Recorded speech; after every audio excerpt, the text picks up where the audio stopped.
Laisse-moi te poser une question qui pourrait changer ta façon de voir ton propre esprit.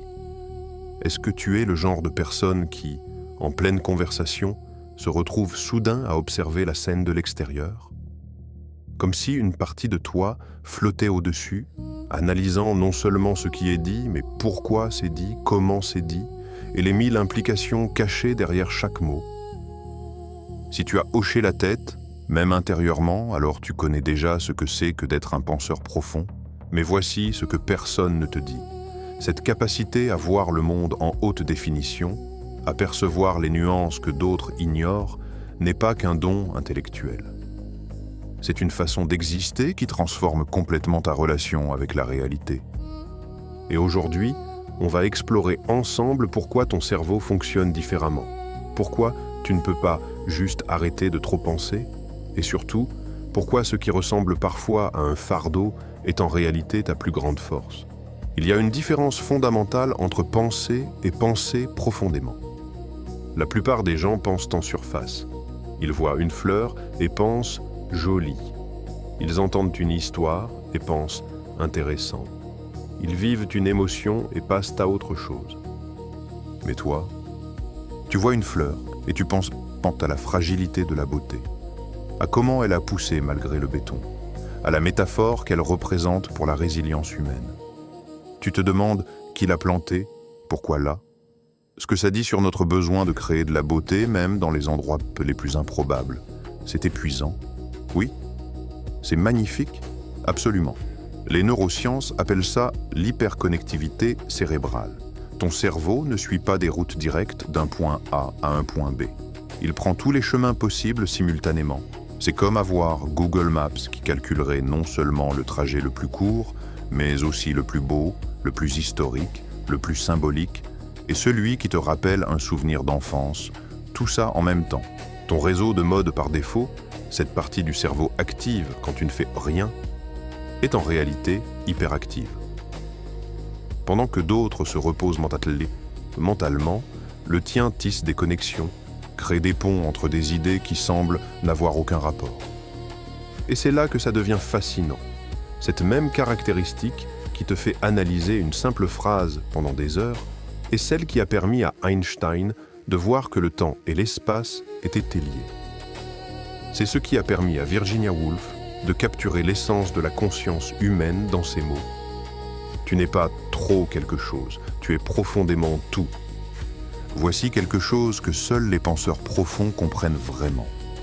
Tu peux te sentir seul dans une foule et parfaitement accompagné dans le silence. Pourquoi ? Parce que ton monde intérieur est plus peuplé que n'importe quelle fête. Dans ta tête, il y a des conversations qui n'ont jamais eu lieu, mais que tu as vécues 1000 fois. Des débats philosophiques avec des personnes que tu n'as jamais rencontrées. Des réconciliations avec des versions de toi-même que tu as été et que tu seras peut-être. Les psychologues parlent de dialogue intérieur complexe. Mais c'est plus que ça. C'est comme si tu hébergeais un conseil d'administration mentale permanent où chaque décision, chaque émotion, chaque pensée passe par un comité d'analyse. Devrais-je envoyer ce message ?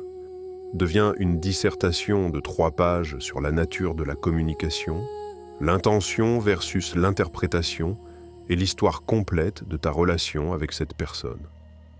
Et pendant ce temps, quelqu'un d'autre a déjà envoyé 10 messages sans y penser, mais attention, cette richesse intérieure a un prix. Elle peut créer une distance invisible entre toi et les autres. Pas parce que tu te crois supérieur, mais parce que traduire ton monde intérieur en conversation casual, c'est comme essayer d'expliquer une symphonie avec 3 notes. Alors tu souris, tu hoches la tête, tu participes aux conversations sur la météo pendant que dans ta tête, tu te demandes pourquoi les humains utilisent le temps qu'il fait comme pont social, ce que ça dit sur notre besoin de connexion, et comment la météo est devenue le plus petit dénominateur commun de l'expérience humaine partagée. Tu n'es pas antisocial, tu es différemment social. Ta façon de te connecter passe par la profondeur, pas par la fréquence. Les penseurs profonds ont un super pouvoir qui ressemble parfois à une malédiction. Ils voient ils voient à travers les masques. Tu ne vois pas juste ce que les gens montrent, Tu vois ce qu'il cache, cette micro-expression de tristesse derrière un sourire, cette légère tension dans la voix qui trahit l'anxiété, cette façon dont quelqu'un détourne le regard qui révèle plus que 1000 mots. C'est ce qu'on appelle l'intelligence émotionnelle intuitive. Ton cerveau traite des milliers de microsignaux que d'autres cerveaux filtrent comme non pertinents. Mais voilà le paradoxe douloureux. Voir la souffrance des autres sans pouvoir toujours l'alléger. Comprendre les mécanismes de défense de quelqu'un sans pouvoir les désarmer. Savoir exactement pourquoi une personne agit de manière blessante, son passé, ses peurs, ses blessures, et devoir quand même te protéger de ses actions. Tu deviens un anthropologue émotionnel involontaire. Tu observes les patterns. Comment la colère masque toujours la peur. Comment l'arrogance cache l'insécurité. Comment ceux qui parlent le plus fort sont souvent ceux qui se sentent le moins entendus. Et cette compréhension profonde te place dans une position impossible. Tu pardonnes trop facilement parce que tu comprends trop bien. Tu excuses des comportements inexcusables parce que tu vois la chaîne de causalité qui y a mené. Mais, et c'est crucial, comprendre n'est pas excuser.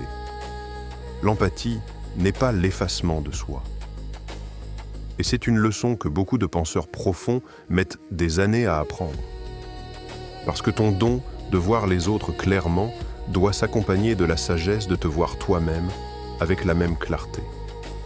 De reconnaître tes propres besoins avec la même précision que tu reconnais ceux des autres. Il y a un sentiment que les penseurs profonds connaissent intimement, mais qu'ils ont du mal à nommer. Ce n'est pas exactement de la tristesse. Ce n'est pas de la dépression. C'est plus comme une conscience aiguë de l'impermanence de tout. Tu peux être au milieu d'un moment parfait, un coucher de soleil, un éclat de rire, une étreinte, et déjà ressentir sa future absence. Tu vis les moments 2 fois, une fois dans le présent et une fois dans le souvenir anticipé. Les Portugais ont un mot pour ça, saudade. La nostalgie de quelque chose qui n'est pas encore perdu. Les Japonais l'appellent mono no aware, la douce tristesse des choses éphémères. Mais tu n'as pas besoin de mots étrangers pour le comprendre. Tu le vis chaque jour. Cette sensibilité à la fugacité n'est pas du pessimisme. C'est de l'hyperconscience temporelle. Ton cerveau ne peut pas s'empêcher de voir le temps qui passe dans tout. Dans le visage de tes parents qui vieillit, dans les saisons qui changent, dans les amitiés qui évoluent, et paradoxalement, cette conscience de l'impermanence rend tout plus précieux. Quand tu sais viscéralement que rien ne dure, chaque moment devient sacré. Chaque connexion devient un miracle temporaire. C'est pour ça que les penseurs profonds ressentent tout si intensément. Pas par dramatisme, mais par conscience. Ils savent que chaque conversation pourrait être la dernière, que chaque « je t'aime » porte le poids de sa finitude. Alors oui, tu portes une mélancolie douce, mais c'est la mélancolie de quelqu'un qui voit la beauté parce qu'il voit la fragilité, qui aime profondément parce qu'il sait que l'amour est temporaire. C'est le prix et le privilège de la conscience. Et même si parfois tu aimerais pouvoir éteindre cette lucidité, au fond, tu sais que c'est elle qui rend ta vie si riche en nuances. Voici quelque chose d'étrange que vivent les penseurs profonds. Ce n'est pas qu'ils doutent de leur intelligence, c'est qu'ils doutent de sa valeur. Tu vois des choses que d'autres ne voient pas, l'autre ne voit pas. Tu comprends des connexions qui échappent à la majorité. Mais au lieu de te sentir spécial, tu te sens décalé. Comme si tu parlais une langue que personne d'autre ne comprend vraiment. C'est ce que j'appelle le syndrome de l'imposteur inversé. Tu ne doutes pas d'être intelligent. Tu doutes que cette intelligence serve à quelque chose dans un monde qui valorise la rapidité plutôt que la profondeur. Pendant que tu analyses les implications philosophiques d'une décision, quelqu'un d'autre l'a déjà prise et est passé à autre chose. Pendant que tu cherches le mot parfait, quelqu'un d'autre a déjà fini 3 emails et la société te le fait sentir. Tu réfléchis trop, tu compliques tout, détends-toi un peu. Mais voici ce qu'ils ne comprennent pas. Tu ne choisis pas de penser profondément. C'est comme demander à quelqu'un de choisir de ne pas voir les couleurs. C'est intégré dans le câblage même de ton cerveau. Les études montrent que les penseurs profonds ont une activation plus importante du cortex préfrontal, même au repos. Ton cerveau ne s'éteint jamais vraiment. Il mijote constamment, faisant des connexions, tissant des significations. Et cette différence neurologique crée une expérience de vie fondamentalement différente. Tu ne vis pas dans le même monde que les autres. Tu vis dans une version haute résolution où chaque détail compte, où chaque choix a des ramifications, où chaque mot porte du poids. Est-ce que c'est épuisant? Absolument. Est-ce que tu l'échangerais contre une vision plus simple? Probablement pas. Parce que malgré la fatigue, malgré l'isolement parfois, tu sais que ta façon de voir enrichit le monde, même si le monde ne le sait pas toujours. Les penseurs profonds ont une relation unique avec le temps. Ils vivent souvent les moments en différé. Tu es à une fête, mais tu ne la vis vraiment que sur le chemin du retour, rejouant les conversations, analysant les dynamiques, comprenant soudain ce que quelqu'un voulait vraiment dire. Tu es dans une relation, mais tu ne comprends vraiment ce qu'elle signifiait qu'après qu'elle soit terminée. C'est ce qu'on appelle le traitement émotionnel différé. Ton cerveau a besoin de temps pour décompresser, décoder et comprendre pleinement ce qu'il a vécu. C'est frustrant. Tu as l'impression de toujours avoir un temps de retard sur ta propre vie. Pendant que d'autres vivent dans l'instant, tu vis dans l'analyse de l'instant. Mais ce décalage n'est pas un défaut. C'est ton processus. C'est comme ça que tu transformes l'expérience brute en sagesse, que tu extrais la signification du chaos. Et avec le temps, tu apprends à faire la paix avec ce décalage, à accepter que ta présence n'est pas moins valide parce qu'elle est réflexive, que comprendre profondément après coup vaut parfois mieux que réagir superficiellement dans l'instant.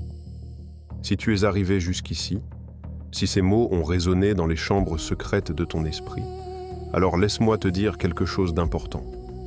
Tu n'es pas trop compliqué, tu n'es pas trop intense, tu es exactement assez profond pour voir la beauté que d'autres manquent, assez sensible pour ressentir les nuances du monde, assez conscient pour transformer l'ordinaire en extraordinaire. Le monde a besoin de penseurs profonds, pas pour compliquer les choses, mais pour les comprendre. Pas pour ralentir le progrès, mais pour lui donner un sens. Pas pour créer des problèmes, mais pour voir les solutions que la pensée rapide ne peut pas atteindre.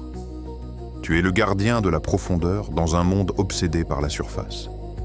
Le protecteur de la nuance dans une ère de simplification extrême.